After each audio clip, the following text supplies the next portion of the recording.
Hey everyone, welcome back.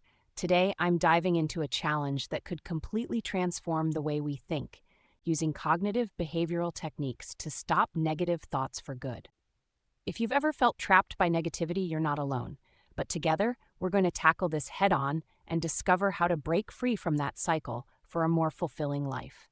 Cognitive behavioral techniques, or CBT, are incredibly effective tools for combating negative thinking. These techniques help us recognize and challenge those negative thought patterns that can keep us stuck.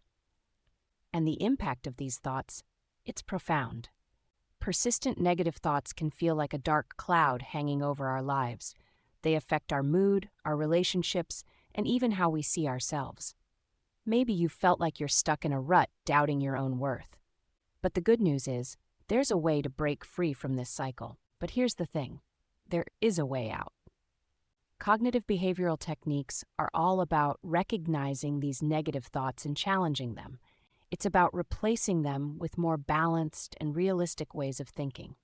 One of the trickiest things about negative thoughts is how sneaky they can be. They creep up on us when we least expect it, and before we know it, we're stuck in a vortex of negativity. But by learning to recognize the patterns and triggers of these thoughts, we can start to take control.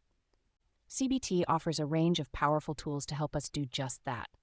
Let's talk about the first technique, reframing. Instead of thinking, I'm such a failure, we can challenge that thought by asking, what evidence do I have for this? Then reframe it as, I made a mistake, but I can learn from it. Reframing isn't about ignoring our problems, it's about seeing them from a different perspective. When you reframe a negative thought, you're training your brain to focus on possibilities rather than failures.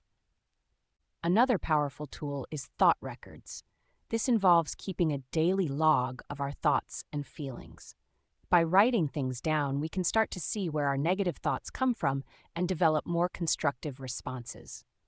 Thought records are a great way to track progress over time. You'll start noticing patterns and triggers, and this awareness is the first step to making real change. For example, if you notice that you're consistently feeling down after certain meetings or interactions, your thought record can help you see the connection. Once you've identified these patterns, you can work on reframing those thoughts or preparing yourself mentally before those situations. The more you use thought records, the more you'll understand your thought patterns. Over time, this can lead to significant improvements in how you handle negative situations. And then there's mindfulness. This practice is about being present in the moment without judgment. By focusing on our breath, our body, and the world around us, we can start to develop greater awareness and compassion for ourselves.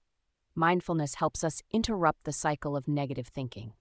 When we focus on the present moment, we're not dwelling on past mistakes or worrying about the future. Mindfulness can be practiced in many ways, whether it's through meditation, mindful eating, or simply taking a few moments to breathe deeply. The goal is to be fully engaged in the present moment.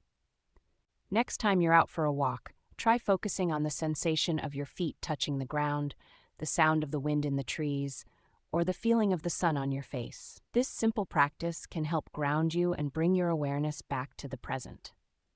I want to share a story that really drives home the power of these techniques. This woman struggled with anxiety and depression for years, but with determination and practice, she was able to turn her life around using CBT.